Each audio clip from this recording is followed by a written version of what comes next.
Assalamualaikum warahmatullahi wabarakatuh. Selamat pagi dan salam sejahtera untuk kita semua. Bagaimana kabar kalian hari ini? Ibu harap semuanya sehat, dalam keadaan yang baik, sehingga kita semua dapat sama-sama belajar pada pagi hari ini.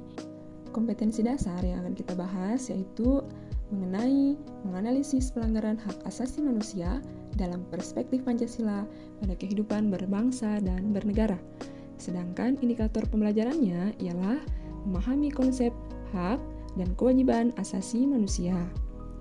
Nah, sebelum kita masuk pada materi, mari kita sama-sama amati pada gambar yang sudah ada. Nah, gambar yang pertama yaitu mengenai adanya pembulian di sekolah. Dan yang gambar yang kedua yaitu adanya rekonstruksi kasus pembunuhan. Nah, gambar yang ketiga yaitu mengenai penilangan yang dilakukan oleh anggota polisi terhadap seorang siswa karena tidak menggunakan helm dan juga tidak memiliki surat izin mengemudi. Nah, dari ketiga gambar tersebut dapat kita simpulkan bersama bahwa ketiga gambar tersebut berkaitan dengan adanya pelanggaran hak dan kewajiban manusia.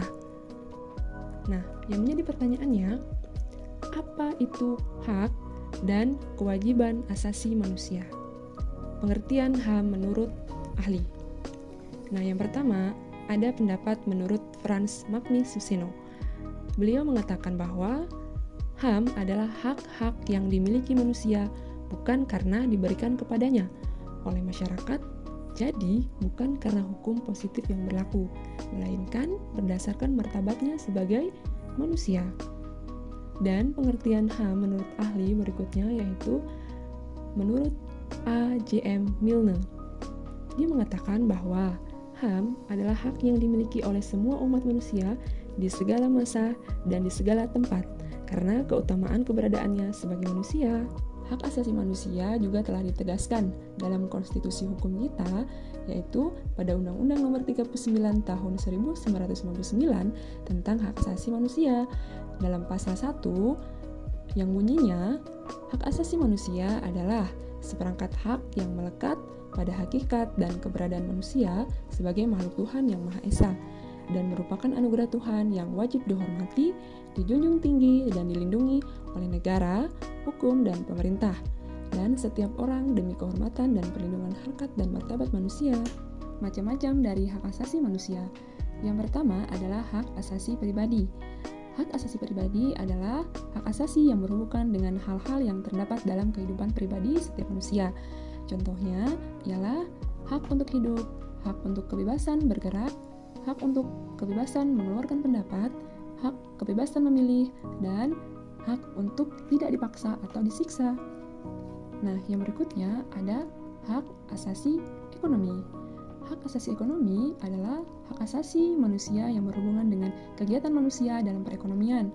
Nah, contoh-contoh dari hak asasi ekonomi adalah hak kebebasan melakukan kegiatan transaksi jual beli, hak kebebasan untuk mengadakan perjanjian kontrak, dan lain-lain.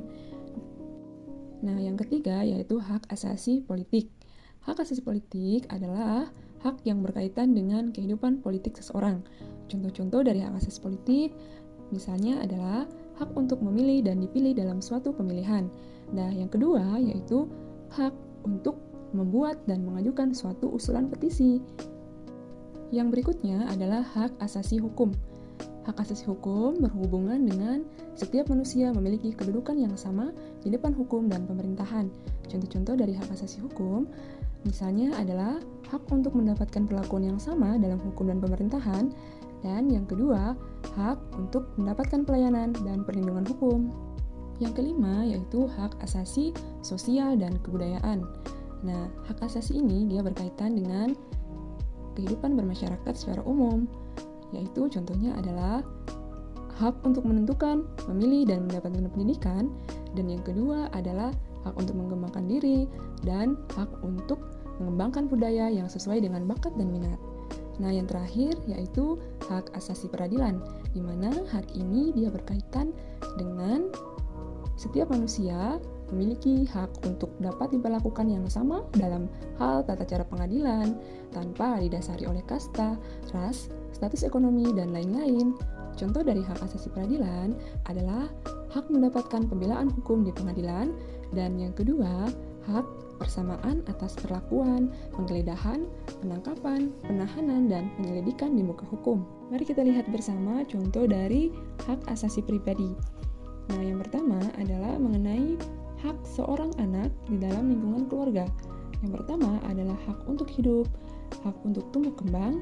Yang ketiga, hak untuk mendapatkan perlindungan dari kedua orang tua. Dan yang keempat adalah hak dalam ikut berpartisipasi dalam keluarga. Nah, lalu bagaimanakah hak seorang siswa dalam lingkungan sekolah? Nah, yang pertama adalah hak untuk memperoleh pendidikan, di mana setiap siswa atau peserta didik memiliki hak yang sama untuk memperoleh pendidikan. Kita akan melihat apa itu kewajiban asasi manusia. Nah, jadi di sini kita akan melihat kira-kira hak dan kewajiban itu sama atau tidak. Nah, menurut ketentuan pasal 1 ayat 2 Undang-Undang RI nomor 39 tahun 1999 tentang HAM menyatakan bahwa kewajiban dasar manusia adalah seperangkat kewajiban yang apabila tidak dilaksanakan, tidak memungkinkan terlaksananya dan tegaknya hak asasi manusia. Nah, jadi hak dan kewajiban asasi merupakan dua hal yang saling berkaitan. Keduanya memiliki hubungan sebab dan akibat. Seseorang mendapatkan haknya dikarenakan dipenuhinya kewajiban yang dia miliki. Oke, mari kita sama-sama lihat mengenai contoh dari kewajiban asasi manusia. Yang pertama yaitu seorang anak apabila telah mendapatkan haknya, maka kewajiban seorang anak adalah untuk membantu orang tua dan juga menghormati kedua orang tua. Dan yang berikutnya adalah kewajiban seorang siswa di lingkungan sekolah yaitu melaksanakan upacara bendera di setiap hari Senin. Dan kewajiban yang berikutnya sebagai seorang siswa adalah untuk senantiasa belajar, mendapat ilmu dari adanya haknya untuk mendapatkan pendidikan. Baiklah, mungkin sampai di situ dulu video pembelajaran kita mengenai konsep hak dan kewajiban asasi manusia. Sampai bertemu di minggu depan dalam indikator pembelajaran yang berikutnya. Wassalamualaikum warahmatullahi wabarakatuh. Selamat pagi dan salam sejahtera untuk kita semua. Bye-bye.